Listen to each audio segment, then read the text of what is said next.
Hai guys, ketemu lagi dengan Koko.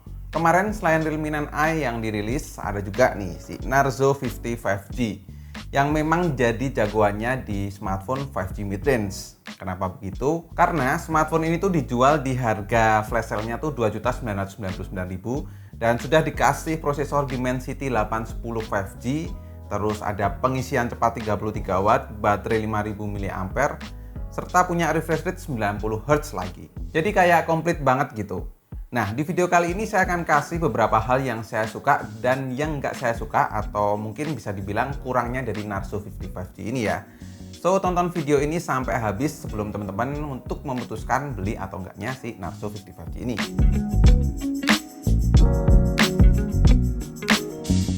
Pertama jelas dari performanya dulu. Budget 3 juta udah dikasih MediaTek Dimensity 810 5G dengan kombinasi RAM 6GB plus expansion 5GB dan ROM 128GB yang bisa kamu tambah pakai memori eksternal sampai 1TB.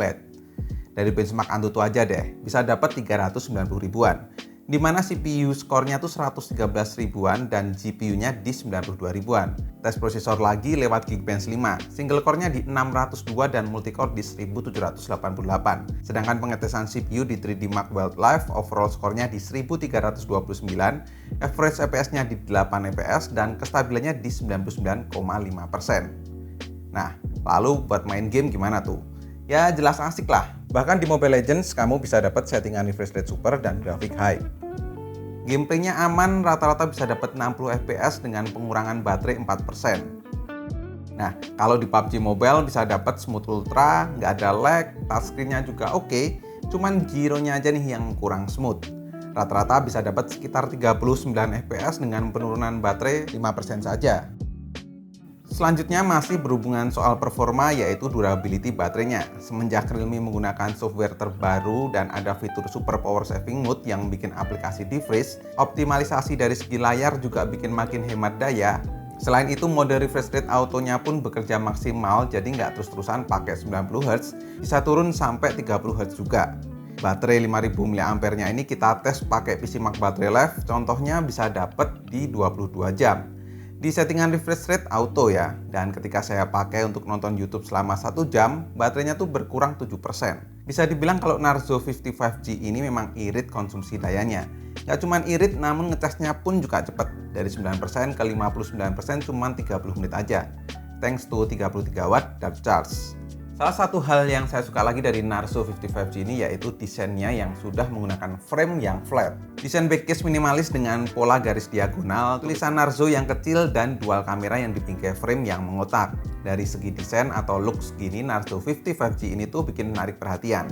Namun walaupun framenya flat, tapi layarnya tuh belum jadi satu dengan frame ya. Jadi kayak smartphone dulu-dulu gitu. Asli, ini kalau layarnya udah jadi satu sama frame sih udah looks good banget. Frame flat sih secara penampilan memang bagus, namun kalau buat saya pribadi, saya lebih prefer frame yang rada melengkung karena lebih ergonomis di genggaman. Kalau menurut teman-teman gimana? Coba tulis di kolom komen ya. Frame yang flat ini juga tempatnya sensor fingerprint yang punya respon cepat. Lalu single speaker di sisi bawah dan single speaker lainnya lagi menghadap di atas. Jadi Narzo 50 5G ini menggunakan dual speaker ya. Yang menurut saya hasil produksi suaranya tuh cukup renyah dan gak nyempreng.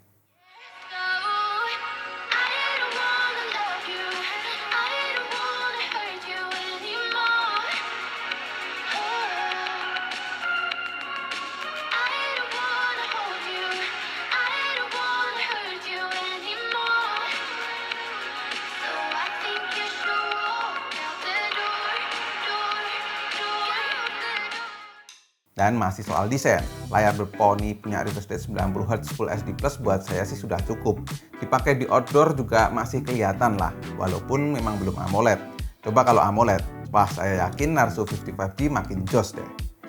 Kebagian kamera Narzo 50 5G ini cuman dibawain dual kamera untuk kamera belakang dengan masing-masing punya konfigurasi 48 megapiksel main kamera dan 2 megapiksel black and white portrait lens. Sedangkan kamera depannya cuma 8 megapiksel EF V2 selfie. Terlihat cukup minimalis bukan? Nggak ada kamera ultra wide dan nggak ada kamera makro. Saya kalau disuruh pilih lebih suka kamera ultra wide sih daripada portrait. Tapi mungkin Realme punya data sendiri ya. Secara fitur di Narzo 50 5G ini juga dikasih mode night dan street kayak Realme 9 series kemarin. Oke, hasilnya gimana? Mode auto punya hasil yang memang ciri khas Realme banget tuh. Saturasinya yang ngejreng walaupun nggak terlalu over. Dynamic range-nya cukup luas, bisa ngehandle backlight dan white balance-nya terbilang netral.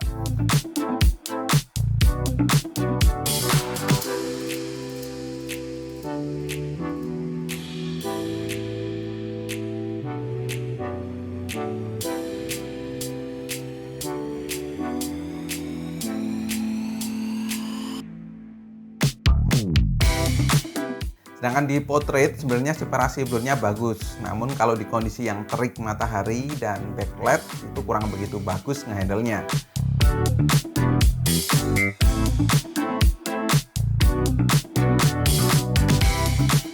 Nah, beda lagi kalau di mode videonya, karena nggak ada ACE atau fitur steady lainnya di Narzo 55G, jadi bikin kualitas videonya tuh kurang smooth ya. Padahal secara warna bagus dan bisa tuh ambil gambar langit. Kalau di video selfie, selain kurang smooth tapi juga tidak jago dalam menghandle backlight. Kita tes kamera depannya, dan ini di sekitar jam 1 siang, tapi udah mau mendung gitu, jadi cahayanya nggak begitu terik ya. Nah, ini buat kamera depannya kualitasnya di 1080p. Tuh. Aku jalan lurus aja, jadi kalian bisa lihat kestabilannya kayak gimana. Terus kalian juga bisa dengerin suara aku, kualitasnya juga kayak gimana. Di sekitar sini juga ada suara motor, jadi kalian bisa dengerin juga bisiknya tuh kayak gimana.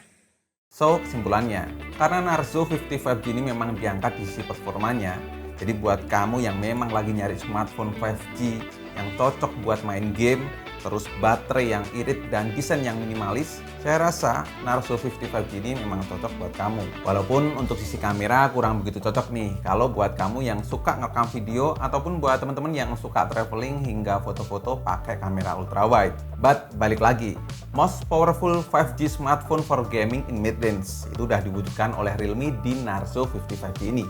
Dan kalau teman-teman tertarik, untuk link pembeliannya udah saya taruh di kolom deskripsi ya. Dan menurut saya ini masih worth it untuk teman-teman beli karena harganya ketika flash sale di 2.999.000 dan ketika normal di 3.299.000. So, akhir kata, cukup sekian untuk video kali ini. Terima kasih banyak teman-teman yang udah nonton sampai akhir. Koko undur diri dan kita ketemu lagi di video selanjutnya. Bye-bye.